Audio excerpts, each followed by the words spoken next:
초대교회 때의 성도들이 사도들의 가르침을 받고 서로 교제하고 떡을 떼며 기도에 힘쓰며 서로 가지고 있는 것을 나누었다, 이렇게 말씀을 주시고 있습니다. 교회가 서로 사랑을 나누며 서로 이와 같이 살 수 있었던 것은 성령의 충만함이 그들에게 임하였기 때문입니다. 그래서 우리도 날마다 성령의 충만함을 받는 교회가 되기를 원하며 믿음으로 살아야만 합니다. 일평생 성령의 충만한 가운데 성령의 인도하심을 받으며 살았던 A.W. 토저 목사님은 그의 저서에서 이와 같이 말씀을 하고 있는 것을 보게 됩니다. 성령의 충만한 이러한 가운데에서 과거 초대교회와 현대교회를 비교해 보면서 어떠한 것이 초대교회와 현대교회가 다른가 하는 것에 대하여서 이렇게 기록을 했습니다. 한번 들어보시기를 바랍니다.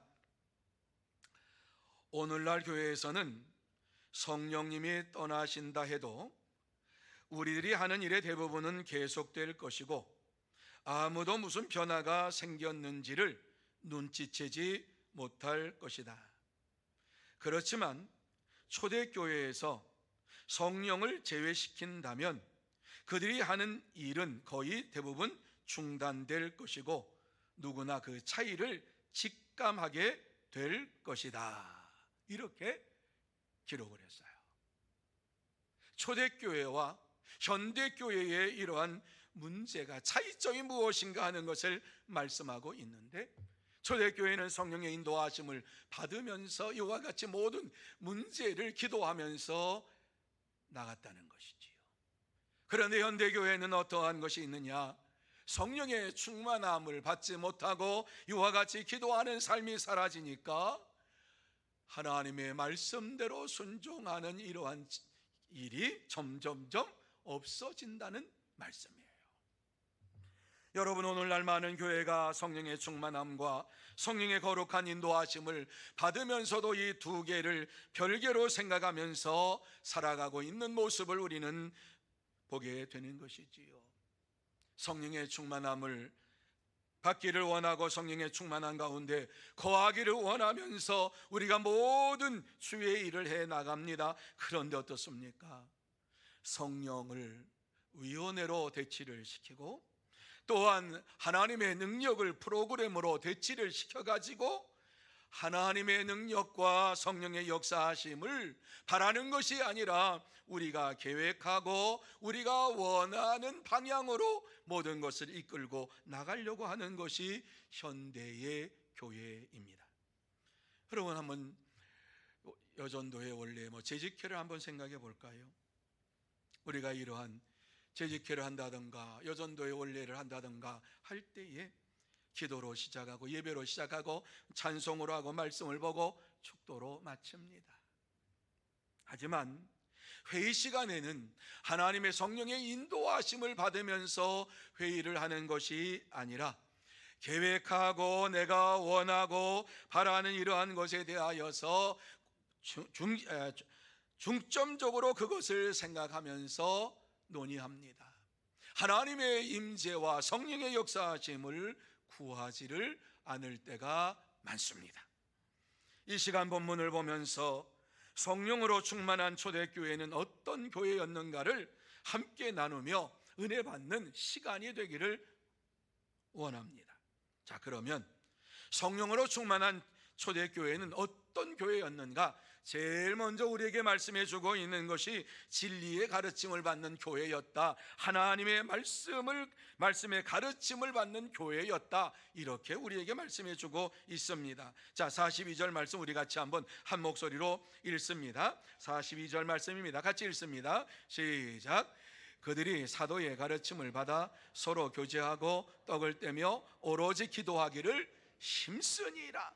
여러분이 말씀 가운데에서 이스라엘 백성들이, 이제 유다 백성들이 사도의 가르침을 받아, 그런데 이 사도들이 어떠한 사도들입니까?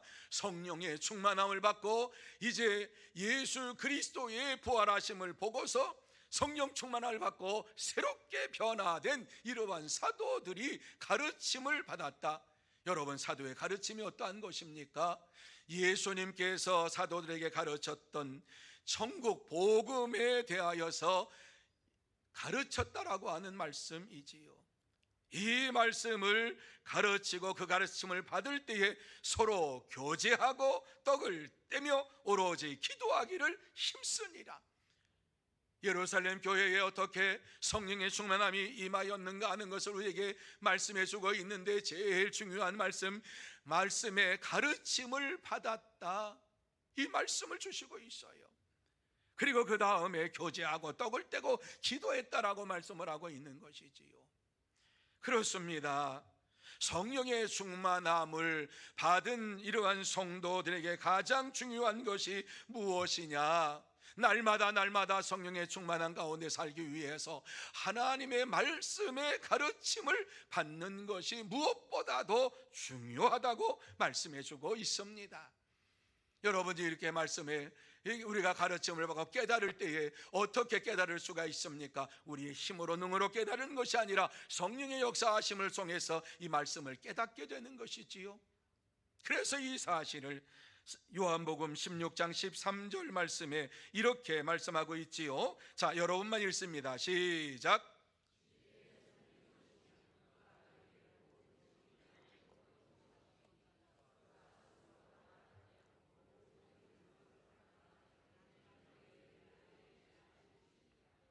아멘. 여러분, 이 말씀 속에 보면 진리의 성령이 오시면, 진리의 성령이 어떠한 분이시냐라고 하는데, 진리의 성령, 이 진리는 말씀이지요. 말씀의 성령이 너희에게 오시면 그가 너희를 모든 말씀 가운데, 진리 가운데로 인도하시리니, 이렇게 말씀하고 있어요.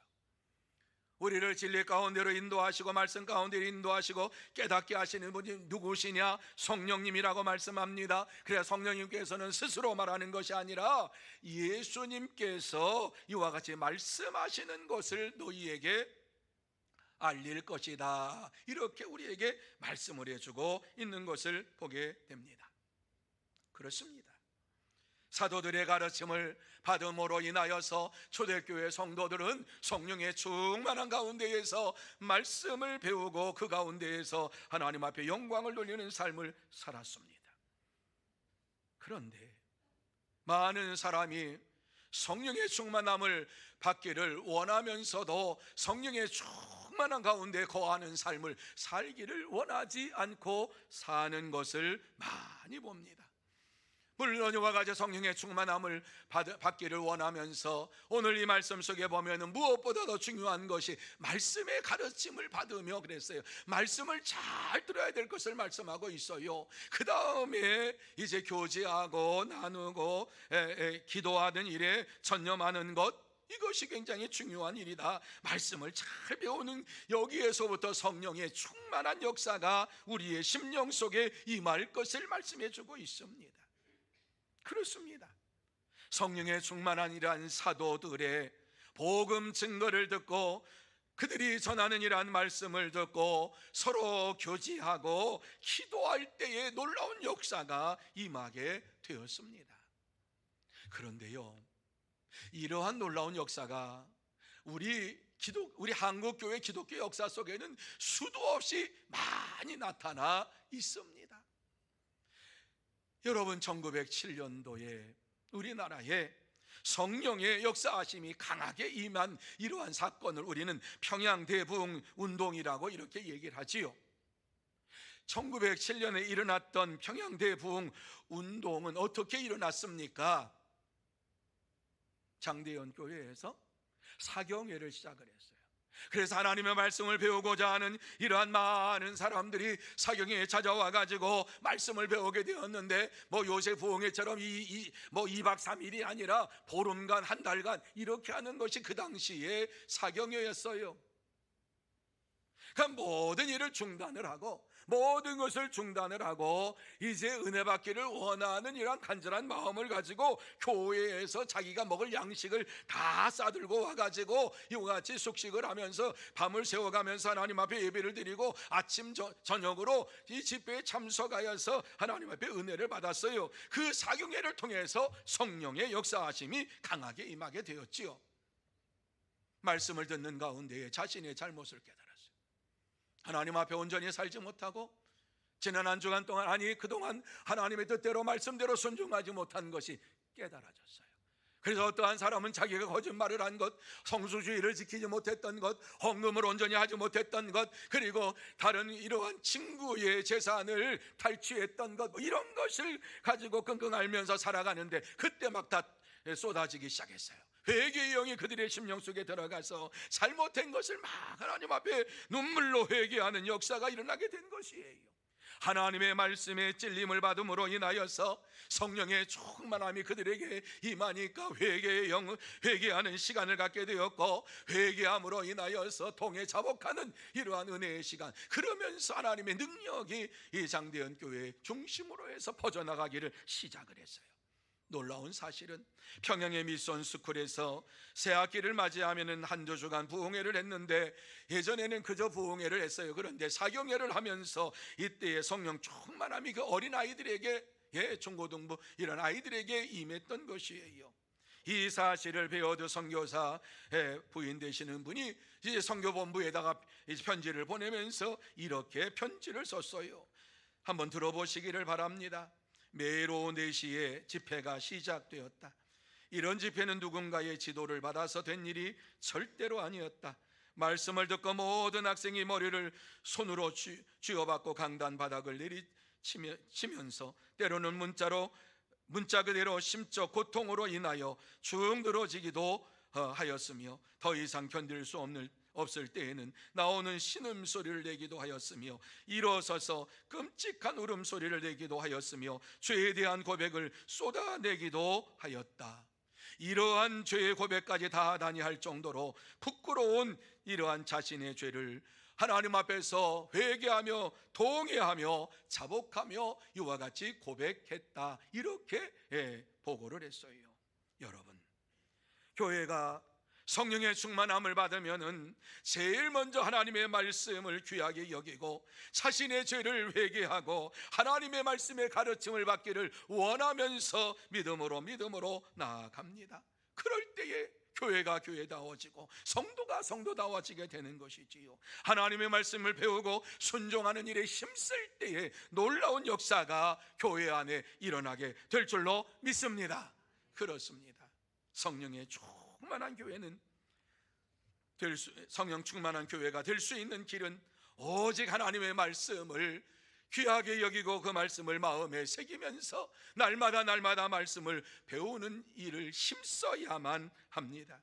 그러므로 저와 여러분 모두 다 하나님의 말씀의 가르침을 잘 받고 뿐만 아니라 성령의 충만하니 내게 임할 때에 성령의 역사하심을 감사하면서 믿음으로 살아가는 참된 성도, 복된 성도가 다 되시기를 축원합니다. 두 번째로, 사랑이 충만한 교회입니다. 초대교회는 사랑이 충만했다. 어느 정도로 사랑이 충만했느냐? 성령의 인도하심을 받으니까 우리가 상상하지 못할 정도로 성령이 임하니까 사랑을 나누는 이러한 충만한 교회였다라고 하는 사실을 44절과 45절에 말씀을 하고 있습니다. 같이 한번 읽습니다. 시작. 믿는 사람이 다 함께 있어 모든 물건을 서로 통용하고 또 재산과 소유를 팔아 각 사람의 필요를 따라 나눠주며. 여러분, 한번 이 말씀을 생각해 보시기를 바랍니다. 진짜 이러한 일들이 일어날 수 있습니까? 믿는 사람들이 다 함께 모여서 모든 물건을 서로 통용하고 또 재산과 소유를 팔아 각 사람의 필요를 따라 나눠 주었다. 예수를 어느 정도로 믿어야지만이 이와 같은 일들이 일어날 수 있을까? 한번 생각해 보세요. 초대교회 성도들이 성령의 충만함을 받음으로 인하여서 우리가 상상하지 못할 일들이 그들 가운데 벌어지게 되었는데, 이것은 스스로의 힘이 아니라 성령의 이끌림 바 되어서 이와 같은 일들이 벌어지게 되었다라고 하는 말씀이지요. 네 것과 내 것이 구분이 안 됐어요. 그들이 한 가족이 되었어요. 한 가족이 되니까 어때요? 가족이 돼 버리니까는 이제 진정으로 형제를 사랑하는 마음이 있으니까 힘들고 어렵게 사는 이러한 가정을 볼 때에 내가 조금 많이 가졌다 그러면 물질적으로 그 가정을 도와주는 이러한 일들이 벌어지게 되었고, 심지어 이 말씀에 나타나고 있는 것처럼 재산과 소유를 팔아 각 사람의 필요를 나누어 주었다. 이것은 그냥 믿음으로 살아가는 자들이 하는 일이 아니라 성령의 충만함을 받은 자, 진짜 예수 그리스도를 믿음으로 사는 자들이 성령의 충만함을 받으니까 놀라운 일이 벌어졌다라고 하는 사실을 우리에게 말씀해 주고 있는 것입니다. 여러분, 미국의 유명한 기독교 작가인 켄 가이어 목사님은 묵상하는 삶이라고 하는 책 속에서 이렇게 한 인디언 노인의 이야기를 합니다. 멕시코시티의 대형 시장의 한 구석에서 양파를 파는 한 인디언의 노인의 이야기를 기록하고 있어요. 어느 날 시카고에서 온 한 미국인이 다가와서 양파를 사기 위해서 그 노인 앞에 섰습니다. 양파 한 줄에 얼마입니까? 그러니까 이 노인이 10센트입니다 그랬습니다. 대충 보니까 20개 정도가 있습니다. 20개 정도가 있으니까 10센트니까 $2불만 지불하면 됩니다. 그러니까 US 달러로 $2불만 지불하면 다 살 수 있을 것 같아요. 그렇지만은 이 사람이 노인에게 물어봅니다. 이것을 다 사면 얼마입니까? 물어봤습니다. 그러자 노인은 뜻밖의 대답을 합니다. 다 안 팝니다. 깜짝 놀라서, 아니 이거 왜 안 팝니까? 이거 여기 진열해 놓은 거 다 한꺼번에 팔고 하루 종일 뭐 기다릴 필요 없이 다 팔고 빨리 가서 쉬시면은 되지 않습니까? 그러면 노인분도 편하시고 또 저도 이거 한꺼번에 다 사가지고 가면 저도 좋고 이런 것 아닙니까? 이렇게 얘기했습니다. 하지만 노인은 그 사람을 향해서 이렇게 이야기를 합니다. 나는 지금 내 인생을 살러 여기 나와 있습니다. 나는 이 시장을 사랑하고 북적대는 사람들을 사랑하고 햇빛을 사랑하고 흔들리는 종려나무를 사랑합니다. 그리고 친구들이 다가와서 인사를 건네고 자기 아이들의 이야기를 해주고 농사 짓는 이야기를 해주는 것을 사랑합니다. 그것이 내 삶입니다. 바로 그것을 위하여 하루 종일 여기에 앉아서 양파 20줄을 파는 겁니다. 그런데 한꺼번에 다 몽땅 팔면은 내가 돈을 벌 수는 있지만 그걸로 내 하루는 끝납니다. 사랑하는 내 삶을 잃어버리고 맙니다. 그렇기 때문에 나는 이것을 당신에게 다 팔 수가 없습니다. 이렇게 이야기를 했습니다. 여러분, 우리의 믿음 생활도 마찬가지입니다. 우리의 믿음 생활을 하는 것은 하나님을 사랑하기 때문에 그저 예배드리고 빨리 가야지 하는 것이 아니라 하나님 앞에 예배를 드리는 것이 우리의 삶입니다. 예배를 드리고 또 이와 같이 주일마다 모여가지고 기쁨을 나눕니다. 또 사랑을 나눕니다. 그리고 마음을 나눕니다. 우리의 믿음의 삶을 나눕니다. 이것이 바로 우리가 믿음의 길을 걸어가는 생활입니다. 그런데 많은 사람들이 이것을 놓치고 살고 있습니다. 주일날 예배만 드리면 된다 생각을 해서 1부, 2부, 3부 예배, 어느 예배 하나 딱 드리고 나가면은 그것으로 나의 모든 것을 다 했다라고 생각합니다. 그것은 온전한 신앙생활이 아닙니다. 여러분, 하나님께서 원하시는 것은 예배를 드리고 이와 같이 형제의 교제를 나누고 삶을 나누고 사랑을 나누고 또 생활 속에서 이루어진 이러한 것을 나누는 것입니다. 내가 이렇게 힘들었는데 나를 위해서 기도해 달라고, 나는 이러한 일을 지금 당하고 있는데 나를 위해서 좀 같이 기도해 달라고 이러면서 자기의 아픔과 이런 것을 서로 나누는 것이 이 주일날 모여서 우리가 할 수 있는 일 아닙니까? 그런데 이러한 삶이 점점점 사라져가고 있는 것을 보게 됩니다. 우리의 믿음 생활하는 데 있어서 주일날 예배드리는 것만으로 끝나고 성도의 교제도 하지 아니합니다. 나눔도 하지 아니합니다. 그동안 믿음으로 살았던 것을 나누지도 아니합니다. 그러니까 우리의 심령 속에 점점점 마음이 황폐해져 가고 있는 것을 보게 됩니다.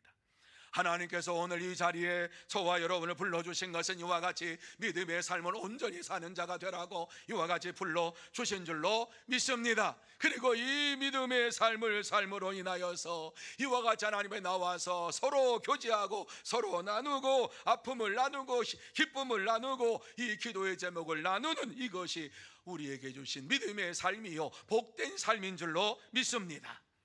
여러분, 우리는 빨리빨리 시대를 지금 살아가고 있어요. 그렇기 때문에 우리에게 아주 소중한 이러한 믿음의 삶을 잃어버리고 살 때가 너무너무 많이 있어요. 물론 편리하기도 해요. 빨리 예배드리고 가서 내가 할 일 하면은 참 편리해요. 그런데 성경은 우리에게 그렇게 말씀하고 있지 않습니다. 서로 사랑을 나누라고 말씀합니다. 여러분, 사랑을 나누지 아니할 때, 형제의 교제가 사라질 때에 심령이 메마라지고 공허한 이러한 인생길을 걸어가게 될 수밖에 없어요. 그래서 예수를 믿어도 어려운 일 당할 때 누구한테 기도 부탁할 사람이 생각나지를 않아요. 나를 위해서 기도해 달라고, 내가 이와 같이 어려움이 있으니까 나를 위해서 기도해 달라고 이렇게 생활하는 성도들이 너무너무 많아요. 여러분, 이제부터 우리는 이러한 사랑을 나누어야 할 줄로 믿습니다.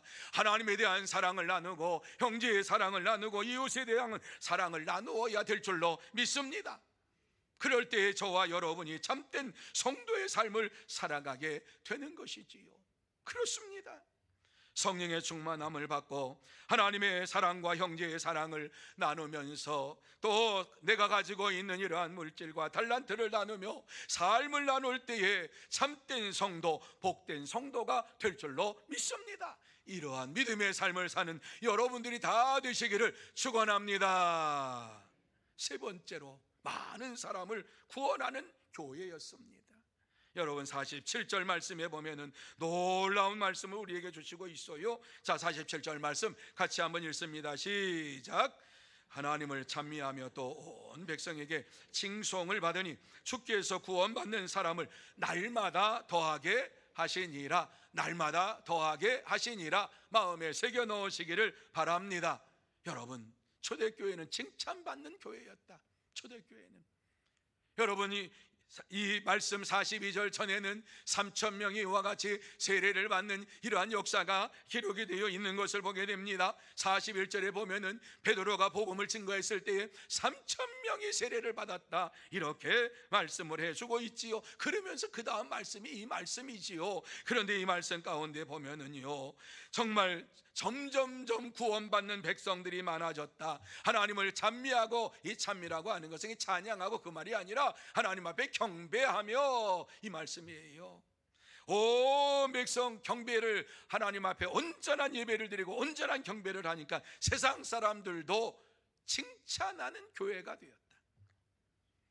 주의를 잘 지키는 이러한 성도들의 모습을 보면서 저들을 칭찬했다라고 말씀을 해주고 있는 것을 보게 됩니다. 그럴 때에 많은 사람들이 교회에 몰려와서 구원받는 사람이 날마다 더하였다라고 말씀을 해주고 있습니다. 여러분, 이 당시에 예루살렘을 다스렸던 총독이 플리니우스라고 하는 사람입니다. 그때 로마 황제는 트라얀이라고 하는 이러한 황제가 로마를 다스리고 있었습니다. 그런데 총독이 황제에게 편지를 보내면서 어떠한 편지를 보냈느냐, 내가 지금 다스리고 있는 이 예루살렘 지역에 이 사람들은 어떠한 사람이냐 하면요, 하면서 황제에게 글을 쓰기를 그들은 법 이상을 실천하는 사람들입니다. 다시 말씀드려서 도덕적으로 윤리적으로 흠을 잡을 데가 없는 정결한 사람들이 바로 이 그리스도인들입니다. 이 예루살렘에 살고 있는 사람들입니다. 이렇게 편지를 써서 보냈습니다. 이름만이 그리스도인이 아니라 하나님의 말씀대로 순종하며 살아가는 성령의 사람들이라고 하는 이러한 것을 객관적으로 이와 같이 표현하고 있는 말씀입니다. 그래서 그들은 세상에서 칭송을 받았습니다. 많은 사람들이 예루살렘 교회에 다니고 있는 이러한 성도들을 칭찬을 했다라고 하는 것입니다. 여러분, 우리도 마찬가지예요. 1907년 평양의 장대현 교회는 칭찬받는 교회였습니다. 그래서 이 교회에 성령의 충만함이 임하고 하나님 말씀을 사모하고 복음을 전하는 일에 힘쓸 때에 어떠한 일이 벌어졌느냐, 평양에 이와 같이 주일날만 되면은 교회의 문을 다 닫았다, 이렇게 기록하고 있어요. 여러분, 상상이 됩니까? 평양 시민들이 다 예수를 믿었겠습니까? 그런데 예수 믿는 사람들이 점점점 많아지니까 예수 믿는 사람들의 상점이 문을 닫고 전부 흰 옷을 입고 다 교회로 갑니다. 그러니까는 이제 예수를 안 믿는 사람도 가게를 문을 열어봤자 사러 오는 사람이 없습니다. 그러니까는 주일날 모든 문을 다 닫고서 도대체 교회에 무슨 일이 있길래 그러냐 하면서 장대현 교회로 사람들이 몰려들기를 시작을 했어요. 여러분, 이렇게 장대현 교회가 점점점 부흥하게 된 것은 이제 그 당시에 선교사들이 단합이 돼가지고 이제 장로교 선교사들, 감리교 선교사들이 단합이 되어서 복음주의 선교회 통합 공의회라고 하는 이러한 것을 만들고 대회를 시작했어요. 그리고 그곳에 많은 기독교인들이 모였어요. 당시에 학습 이상을 받은 기독교인이 몇 명이냐? 8,000명. 학습받고 세례받은 이러한 사람이 8,000명. 그러니까는 이제 교회에 이와 같이 학습받았다, 학습 세례인이다, 세례교인이다, 이와 같이 기록된 사람이 8,000명밖에 안 됐다. 그리고 선교사들이 한 200여 명, 이 정도였어요. 그런데 이들이 무엇을 하기 시작했느냐? 100만 명 구령 사역을 하기를 원합니다, 이렇게 선포하면서 대회를 시작했어요. 그 대회의 주제는 100만 명의 영혼들을 그리스도에게로 라고 하는 이러한 표를 붙여놓고서 대회를 했어요. 이것이 장대현 교회의 불이 붙어가지고요, 이제 100만 명, 8,000명이 100만 명. 여러분 생각해 보세요. 장대현 교회 얼마나 많이 모였겠는가? 그 당시 한 2,000여 명 그렇게 많이 모였다고 얘기를 하지요. 그 성도들이 이제 복음을 전하기 위해서 힘을 쓰게 되었어요. 전도지를 가지고 집집마다 찾아가서 복음을 전하게 되었는데, 이 사실을 1911년 1월호에 더 코리아 미션 월드라고 하는 잡지에 이렇게 기자가 기록을 해 놓았어요. 한번 들어보시기를 바랍니다. 한국인 기독교인들이 수백만 장의 전도지와 마가복음 70만 권을 구입하여 기도와 정성 어린 권명과 함께 나누어 주었다.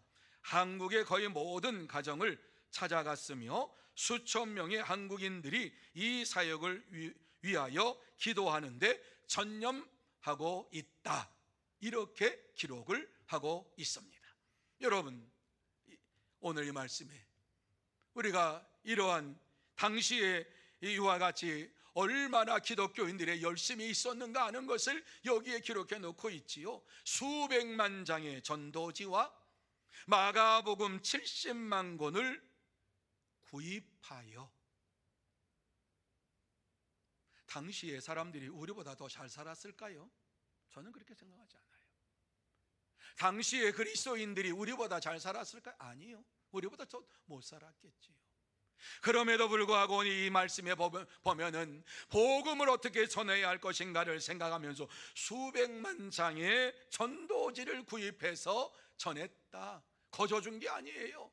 복음을 전하기 위해서 내가 샀다는 거예요. 뿐만 아니라 마가복음 70만 권을 샀다는 거예요. 이것이 거저 교회에서 사가지고 배포한 것이 아니라 그 당시에 성도들이 가슴 속에 이와 같이 하나님을 사랑하는 뜨거운 마음이 임하였고 성령의 충만함이 임하니까 자기의 돈을 가지고 이와 같이 전도지와 마가복음 쪽복음을 구해가지고 이것을 가지고 전도하는 일에 최선을 다했다, 이렇게 말씀을 해주고 있습니다. 여러분, 이러한 결과가 지금 이 시대에 1,000만 명이 넘는 그리스도인들이 한국 교회에 생겨나게 된 것이지요. 이것이 바로 성령 충만한 결과입니다. 여러분, 성령 충만함을 받으면 성령의 인도하심을 따라가면서 날마다 하나님의 사역을 이루어가기를 원하며 전도하는 일에 힘쓰고 애쓰게 되는 것이지요. 8,000명이 100만 명을 구원하겠다라고 하는 말도 안 되는 이러한 캐치플 예언을 가지고서 이와 같이 달려나가는 모습을 볼 때에 세상 사람들이 뭐라고 얘기했을까요? 야, 그거 되지도 않은 일 뭐 하려고 그래? 예수 믿는 사람들 가운데에도 그런 사람들이 많이 있었겠지요. 되지도 않은 일을 뭐하러 8,000명이 어떻게 100만 명을 구원하겠다 그래? 이렇게 얘기할 수도 있었겠지요. 믿음이 연약한 자, 나약한 자들은 100만 명 구원이라고 하는 이러한 말을 들을 때에 그것에 대하여서 동의하지 못하고 그것에 대하여서 복음을 전하는 일에 나가지도 못했을 것입니다. 그런데 당시에 이와 같이 수천 명이 예수를 믿음으로 이와 같이 하나님의 말씀을 믿고 하나님께서 역사해 주실 줄로 믿습니다. 하나님께서 은혜 베풀어 주실 줄로 믿습니다. 이와 같이 믿음을 가지고 복음을 증가함으로 인하여서 100만 명 구원 운동으로 인하여서 많은 한국 사람들이 예수를 믿게 되었던 것입니다. 그렇습니다. 오늘 이러한 것을 바라보면서 우리도 다시 한번 광주 시민 140만에게 복음을 전해야 되겠다라고 하는 큰 포부를 마음속에 가져야 되겠습니다. 우리가 살아가는 동안에 얼마나 우리가 살지는 모릅니다. 하지만 광주 시민을 복음화해야 되겠다고 하는 이러한 마음을 가지고 나갈 때에 하나님께서 저와 여러분에게 귀한 역사를 베풀어 주실 줄로 믿습니다. 광주 시민은 140만입니다. 143만입니다. 그런데 이 광주 시민의 10분의 1이라도 감당하는 교회가 될 수 있도록 우리가 힘써서 기도하고 전도할 때에 하나님께서 반드시 역사해 주실 줄로 믿습니다. 지금이 아니면 다음 세대라도 하나님께서는 우리 교회를 사용하셔서 이 광주를 복음화하게 될 줄로 믿습니다. 그러므로 저와 여러분 모두 다 다시 한번 성령의 충만함을 받고 광주 시민에게 복음을 전하는 은혜를 우리에게 베풀어 주시고 또한 믿음을 주시고 복음을 전할 수 있도록 능력을 허락하여 주시옵소서. 간구하며 영혼을 구원하는 참된 성도가 다 되시기를 축원합니다. 이제 말씀을 마무리합니다. 이 시간 하나님께서 우리에게 꼭 하시고 싶은 말씀이 무엇입니까? 진짜 예수 그리스도를 믿고 성령의 충만함을 받았느냐? 성령의 살아 역사하심을 날마다 나타내며 사는 자가 되라, 이 말씀이지요. 다시 말씀드려서 진짜 예수 그리스도를 나의 구주 나의 하나님으로 믿느냐? 그렇다면 우리의 남은 평생을 주를 위하여 살겠다고 복음을 전하는 일에 최선을 다하는 자가 되어야 할 줄로 믿습니다. 우리는 무엇보다도 하나님의 말씀을 받은 자입니다. 하나님의 말씀을 받고 구원함을 받은 자입니다. 예수 그리스도로 말미암아 영원한 생명을 소유하고 영생의 축복을 받은 자입니다. 다시 한번 성령의 충만함을 간구하고 우리에게 성령의 역사하심이 넘치게 임함으로 인하여서 복음을 전하고 이 땅에 이 지역에 있는 이러한 자들을 구원해내는 일에 힘쓰는 자 되기를 원합니다. 간구하며 부르짖으며 나가야 될 줄로 믿습니다. 그럴 때에 시편 기자가 말했던 것처럼 눈물로 씨를 뿌리는 자는 반드시 기쁨으로 단을 거두게 될 줄로 믿습니다. 사랑하는 성도 여러분, 우리는 이 시간 성령의 충만함을 받아야 합니다. 우리는 이 시간 성령의 역사하심에 붙들림 바 되어야 합니다. 저도 그렇고 여러분도 그렇고 성령의 충만함을 받아야지만이 오늘을 살 수가 있습니다. 그러기 위하여서 하나님의 말씀을 듣고 마음에 새기면서 오늘도 성령의 충만함을 내게 허락하여 주시옵소서. 구하는 자에게 성령을 주시지 않겠느냐 약속하셨사오니 내게 허락하여 주시옵소서. 하나님 앞에 간구해야 될 줄로 믿습니다. 그럴 때 성령의 충만함을 내게 허락하여 주시고 하나님의 은혜로 구원받은 것을 감사하면서 형제를 구원하는 일에 힘쓰고 애쓰며 달려가게 될 줄로 믿습니다. 그렇습니다. 참된 성도는 하나님의 말씀을 마음에 받고 그 이 말씀을 따라서 내가 어떻게 살아야 할 것인가, 누가 어떻게 사느냐가 아니라 저 사람이 어떻게 사느냐가 아니라 내가 어떻게 살아야 할 것인가를 마음에 결단하고 남은 인생 오직 예수 그리스도만을 전하면서 성령의 충만한 가운데 복음을 전하며 내가 살기를 원합니다. 결단하며 나아가는 삶을 살아갑니다. 그러므로 저와 여러분 모두 다 이 약속의 말씀을 마음에 새기고 다시 한번 성령의 충만함을 받고 서로 사랑을 나누고 예수님만을 자랑하면서 성령의 살아 역사하심을 선하는 참된 성도, 복된 교회가 다 되시기를 예수님의 이름으로 축원합니다. 기도하시죠.